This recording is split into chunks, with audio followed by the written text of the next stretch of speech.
Assalamualaikum warahmatullahi wabarakatuh. Jumpa lagi bersama saya di channel Bonsai Gembong. Oke sedulur bonsai, mudah-mudahan kita semua selalu dilancarkan rezekinya dan selalu diberikan kesehatan. Pada kesempatan kali ini saya mau membahas untuk uploadan video saya 4 hari yang lalu. Saya sempat main ke temen seputaran Sukoharjo Selatan di tempatnya Mas Wong. Dan di sana saya mendapat inspirasi untuk bahan dasar ini wahung ya, disambung sama sancang. Dan bahan ini bonsai sancang rasa vikes tentunya. Karena apa? Ide kreatif Mas Wong ini sangat menginspirasi untuk kita semua, menumbuhkan beberapa sulur pada cabang-cabang. Nah, setelah saya semalam sempat cek-cek di video saya yang 4 hari yang lalu saya upload, banyak sekali yang komen-komen ya. Nah, mulai dari bikin tutorialnya, terus ada lagi yang komen untuk review sama yang punya. Om, mohon maaf untuk teman-teman. Kemarin sempat saya tanya-tanya juga, berhubung kemarin itu agenda untuk jenguk anaknya Mas Wong yang lagi sakit, habis dibawa dari rumah sakit, alhamdulillah sudah sehat. Saya sempat tanya tutorialnya bagaimana menumbuhkan sulur ya. Nah, terus di uploadan video saya semalam untuk shot sancang juga yang meliuk, ada yang komen, "Bang, ditunggu untuk tutorialnya membuat sulur." Nah, kali ini apa yang disampaikan Mas Wong, saya sempat tanya bagaimana menumbuhkan sulur pada sancang. Saya belum pernah mencoba ya, tapi kali ini saya mau berbagi yang disampaikan Mas Wong ke saya, terus saya akan sampaikan ke teman-teman semua, terutama untuk teman yang komen-komen di bawah deskripsi. Bahkan bukan untuk teman-teman yang di bawah deskripsi aja ya yang komennya, untuk keseluruhan untuk teman-teman. Saya belum pernah mencoba, tapi saya akan langsung praktek nanti seperti apa tekniknya yang disampaikan ke Mas Wong ke saya akan saya praktekkan. Nanti kita lihat hasilnya seperti apa. Tapi saya sarankan untuk teman-teman, kita harus praktek dulu di bahan indukan kita ya, langsung jangan di bahan bonsai kita yang sudah jadi ataupun yang proses di pot. Karena kalau kita gagal sayang juga ya untuk bonsai kita yang sudah di pot. Seperti apa langkah-langkahnya dan pemilihan bahannya, kita langsung praktek ya. Mudah-mudahan ini menginspirasi untuk teman-teman semua. Dan untuk teman-teman yang selalu komen-komen di bawah deskripsi, mungkin tidak bisa saya tanggapi satu persatu, saya mohon maaf, mungkin karena waktu juga keadaan ya. Terima kasih untuk teman-teman semua yang mungkin sudah lama mengikuti di channel saya atau baru bergabung. Saya berterima kasih sebanyak-banyaknya. Tidak usah panjang lebar, langsung saja saya akan berbagi untuk teman-teman semua.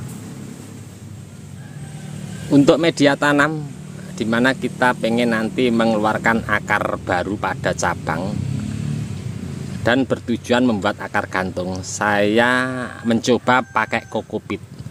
Kalau teman-teman bisa bereksperimen pengembangan diri, bisa dicampur dengan media tanam yang lainnya, entah itu pasir malang yang halus atau yang lainnya.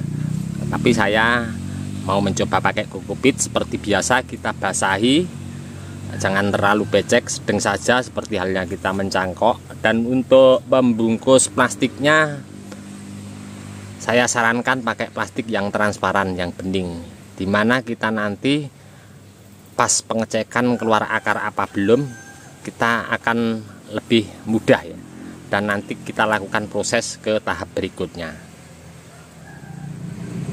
Saya ambilkan contoh pada cabang ini ya. Cabang ini sedikit merebah, dimana nanti kita mau menumbuhkan akar gantung. Kemarin pas saya main ke tempat Mas Wong, sempet panjang lebar sedikit untuk memahami bagaimana menumbuhkan akar gantung. Untuk menumbuhkan akar, kita perlu penempatan media tanam.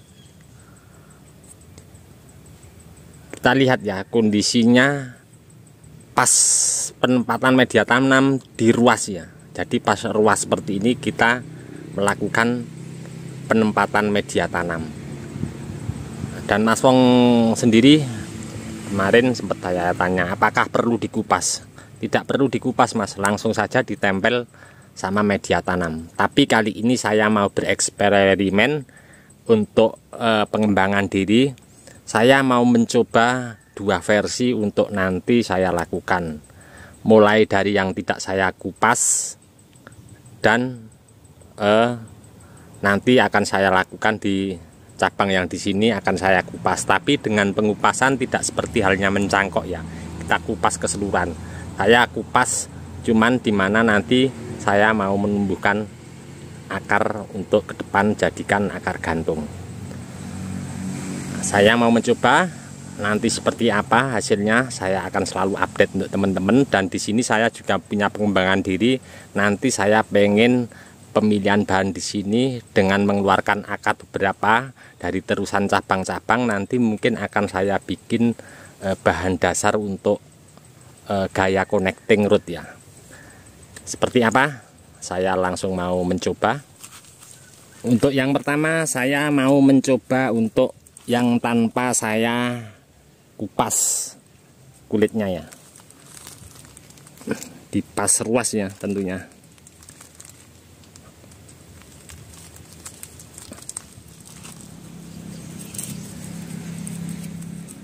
Di sini saya mau mencoba apa yang saya sampaikan di depan tadi ya.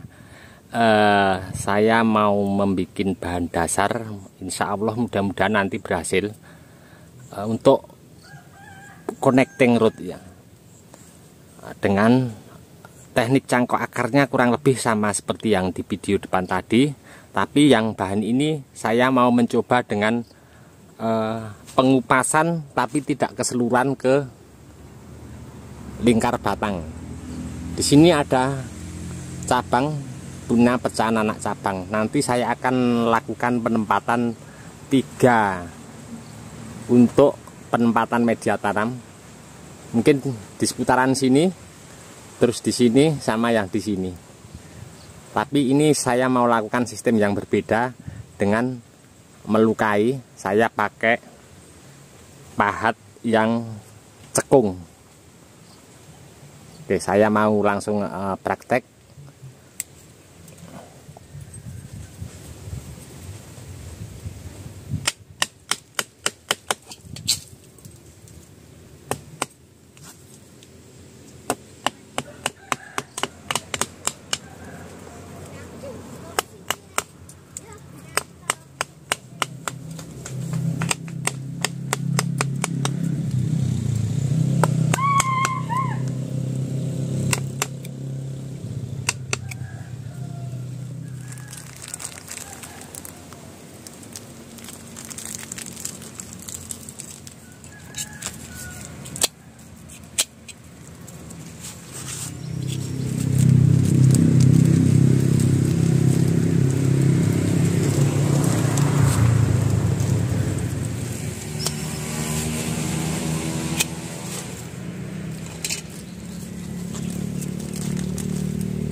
Di sini selesai ya, sudah saya lakukan untuk uji coba.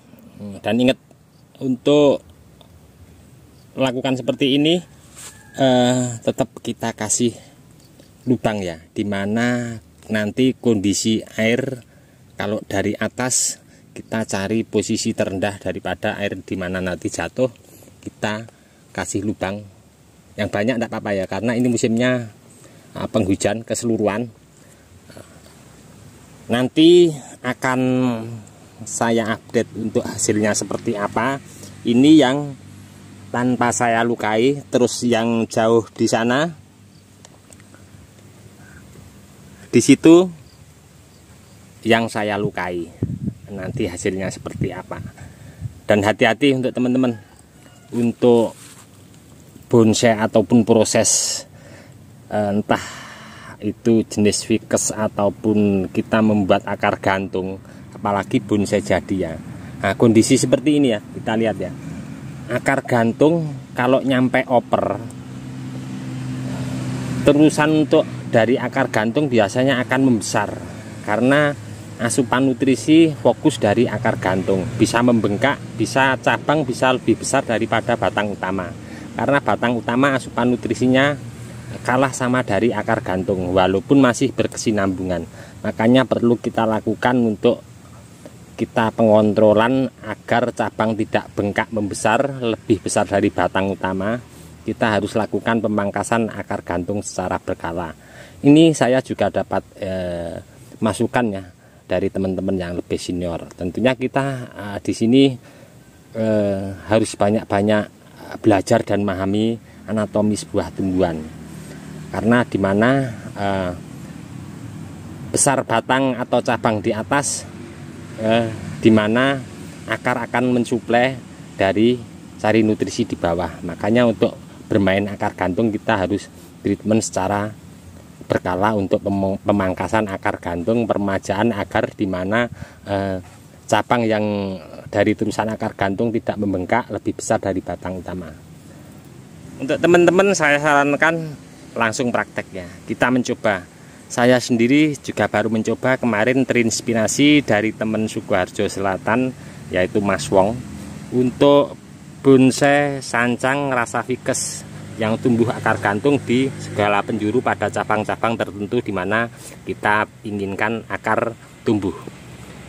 Saya akan selalu update terus untuk teman-teman nanti seperti apa ini hasilnya. Kita tetap sama-sama belajar ya. Nantikan terus untuk update perkembangan proses membuat akar gantung pada bahan bonsai sancang ini. Saya akan selalu update untuk teman-teman nanti hasilnya seperti apa. Cukup sekian dulu dari saya di channel Bonsai Gembong. Mudah-mudahan di video saya sebelumnya bermanfaat dan menginspirasi untuk teman-teman semua.